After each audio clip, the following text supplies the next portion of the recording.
Hello friends, Mithila education and welfare society में आपका स्वागत है। Chapter number 5, use of has, have and had. जब हम आधिपत्य, अधिकार, रिश्ते, बीमारियों और लोगों के बारे में या कोई वस्तु किसके पास है या किसी वस्तु की या वस्तुओं की विशेषताओं के बारे में बात करते हैं तो वहां पर हैज, हैव और हैड का प्रयोग होता है। इनमें से हैज और हैव का प्रयोग वर्तमान के लिए और हैड का प्रयोग पास्ट के लिए यानी कि भूतकाल के लिए होता है। जो भी वस्तु, अधिकार, रिश्ते, आधिपत्य या बीमारियां वर्तमान में हैं हमारे पास या किसी और के पास, या कुछ विशेषताएं हैं हमारे पास या किसी और वस्तु के बारे में या किसी और के पास, उसके लिए हम प्रयोग करेंगे हैज का और हैव का। और जब हम इन सब चीजों की बात पास्ट के लिए करते हैं यानी कि भूतकाल के लिए करते हैं तो वहां पर हमारा प्रयोग होगा हैड का। हैज सिंगुलर के लिए और हैव आई के लिए और प्लूरल के लिए, हैड सबके लिए, यानी कि हैज का प्रयोग हमारा ही, शी, इट, सिंगुलर नाउन जैसे बॉय, गर्ल, मोहन, रमा, इस तरह से हमारे पास सिंगुलर नाउन्स के लिए, और he, she, it singular, he, she, it singular noun, इन सब के लिए हैज का प्रयोग होता है। और हैव का प्रयोग I, we, you, they, plural subject जैसे बॉयज, गर्ल्स, फ्रेंड्स एक्सेट्रा, इन सब के लिए हमारे पास हैव का प्रयोग होता है। हैड का प्रयोग हमारे पास he, she, it singular noun, I, we, you, they, plural, इन सब के साथ हमारे पास हैड का प्रयोग होता है, यानी कि हैड का प्रयोग पास्ट में होगा और इन सभी सब्जेक्ट्स के साथ होगा।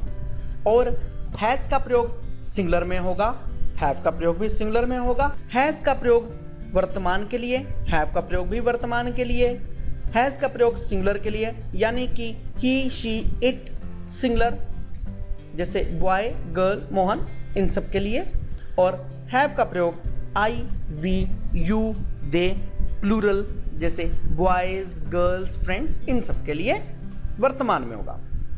हैड का प्रयोग भूतकाल के लिए, पास्ट के लिए, इन सभी के साथ होगा यानी कि he, she, it singular, I, we, you, they, plural, इन सब के लिए हमारे पास पास्ट में केवल और केवल हैड का ही प्रयोग होगा।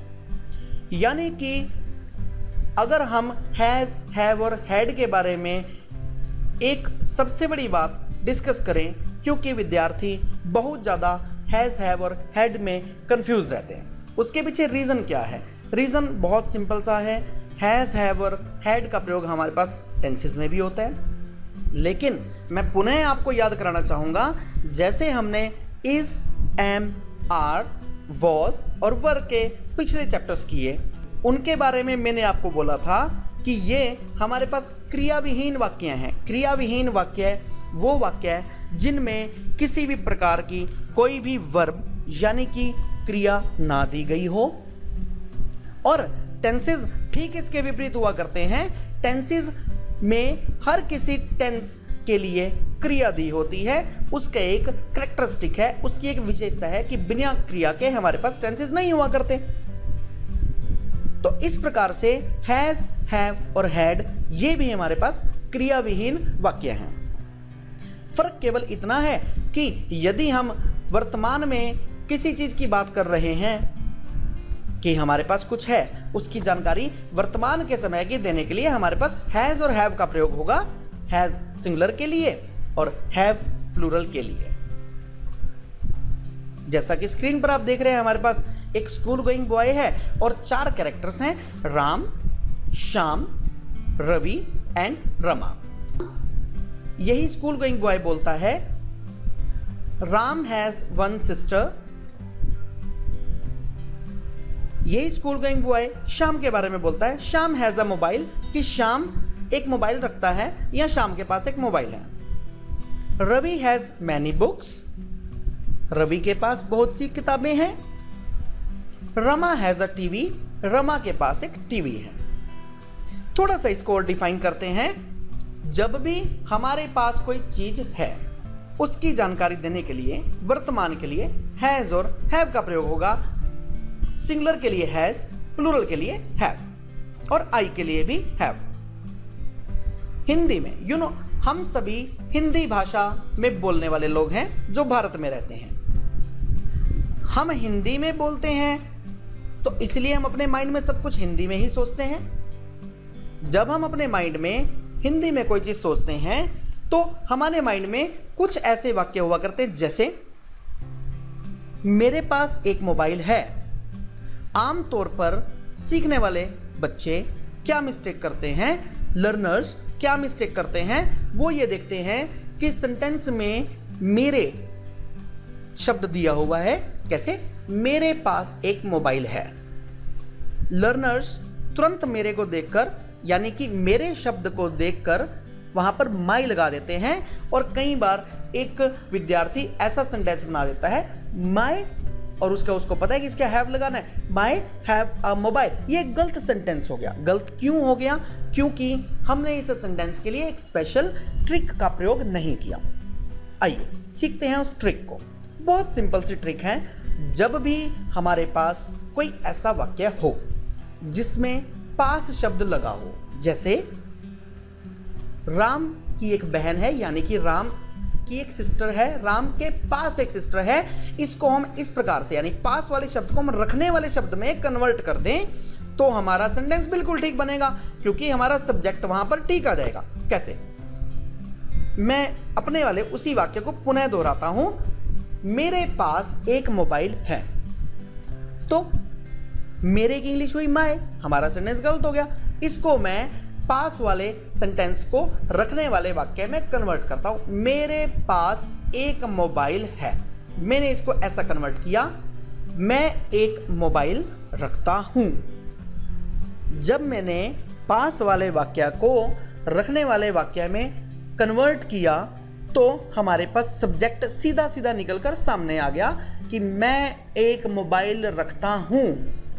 हम वाक्य के शुरू का, वाक्य के आरंभ का सेंटेंस लें, मैं की इंग्लिश हुई आई, और उसके बाद रखना शब्द की इंग्लिश लगा लें, यानी कि आई के साथ हमारे पास हैव लगेगा, तो इसलिए आई हैव। साथ ही हमारे पास इसका उत्तर मिल गया कि क्या चीज, उसका उत्तर आ गया मोबाइल। तो मेरे पास एक मोबाइल है, पास को हमने रखना में कन्वर्ट किया। कैसे? मैं एक मोबाइल रखता हूं। हमने सेंटेंस की बिगिनिंग ली, सेंटेंस की स्टार्टिंग ली, मैं, और उसके बाद हमने लिया रखता हूं। मैं रखता हूं क्या चीज? एक मोबाइल। आई मैं रखता हूं, have I have a mobile, हमने उसका आंसर यहां पर दे दिया, हमारा बिल्कुल ठीक वाक्य बन गया। इसी प्रकार से हम पास वाले सेंटेंस को, यानी कि ऐसे सेंटेंसेस जिनमें पास शब्द दिया है, उनको अगर हम रखने वाले वाक्य में कन्वर्ट कर दें, रखने वाले वाक्य में बदल दें, तो हमारे पास सब्जेक्ट एग्जैक्ट निकलकर सामने आ जाएगा। इसको मैं पुनः एक और उदाहरण के साथ आपको समझाता हूं। उसके पास एक कार है। पहले वाला जो मैंने आपको उदाहरण दिया था वो प्लूरल के लिए दिया था, अब वाला उदाहरण मैं सिंगुलर के लिए दे रहा हूं। ध्यान रखिएगा, अभी मैं बात वर्तमान की कर रहा हूं। हालांकि जो मैं आपको उदाहरण दे रहा हूं ये सारे के सारे उदाहरण एज इट इज हमारे पास हेड में भी फिट होंगे, और यही वाला फार्मूला पास वाला और रखने वाला हेड में भी प्रयोग होगा। देखते हैं, मैं पुनः उसी एग्जांपल पर आता हूं। उसके पास एक कार है। उसका या उसके की इंग्लिश हुआ करती है हिज या हर। आपने वाक्य में देखा उसके पास एक कार है, हिज या हर आपने शुरू में लगाया और सिंगुलर है इसलिए हैज लगा, his has a car. Oh my God, ये अपने आप में एक गलत सेंटेंस बन गया। क्यों बना? क्योंकि हमें सब्जेक्ट नहीं क्लियर हो पाया। हमें सब्जेक्ट को क्लियर करने के लिए पास वाले वाक्य को रखने वाले वाक्य में कन्वर्ट करना पड़ेगा। बदलना पड़ेगा। कैसे? उसके पास एक कार है। रखने वाले वाक्य में इसको बदलते हैं, यानी वह एक कार रखता है या रखती है। वह एक कार रखता है। दोबारा से उसी फार्मूले पर आते हैं। वह रखता है। वह की इंग्लिश ही, रखने की इंग्लिश ही के साथ हमारे पास हैज लगना है। ही हैज, यानी कि वह रखता है, इसकी इंग्लिश हमने बना ली, ही हैज। साथ ही प्रश्न उठा क्या? एक कार। एक का मतलब ए और कार का मतलब car. He has a car. हमारा बिल्कुल ठीक सेंटेंस बन गया। वह एक कार रखता है। He has a car. अब दोबारा से इस चैप्टर को देखते हैं, दोबारा से स्क्रीन को देखते हैं। यही स्कूल गोइंग बॉय इन चारों के चारों कैरेक्टर्स के बारे में, इन कैरेक्टर्स का नाम है राम, श्याम, रवि और रमा। इन चारों के बारे में इनका एक मित्र बोलता है, Ram has one sister, Ram की एक बहन है। Ram has a mobile, Ram के पास एक मोबाइल है। Ravi has many books, Ravi के पास बहुत सी पुस्तकें हैं। Rama has a TV, Rama के पास एक टेलीविजन है, यानी कि रमा के पास एक टीवी है। मुझे लगता है आपको मेरे इन उदाहरणों को देने के बाद, जो मैंने आपको समझाया, इस तरीके को सीखने के बाद मुझे लगता है आपको अब इन सेंटेंसेस का मीनिंग जो है ज़्यादा क्लियर हो गया होगा। इसको एक और स्टाइल में भी हम लोग यूज कर सकते हैं, जो इसका एक मॉडर्न स्टाइल चल रहा है। राम हैज वन सिस्टर, अगर हम हैज के साथ गोट भी लगाएं तो तब भी हमारे पास एक मॉडर्न सेंटेंस, एक अच्छा, एक ब्यूटीफुल सेंटेंस बन जाएगा, जो कि ठीक होगा। हैज या हैज गॉट, इनका सेम मीनिंग है। हम दोनों के दोनों यूज कर सकते हैं अपनी सुविधा अनुसार। कभी हम हैज का यूज करें, कभी हम हैज गॉट का प्रयोग करें। इस प्रकार से हमारी भाषा में एक वैरायटी आ जाएगी, जिससे हमारी भाषा सुंदर लगेगी।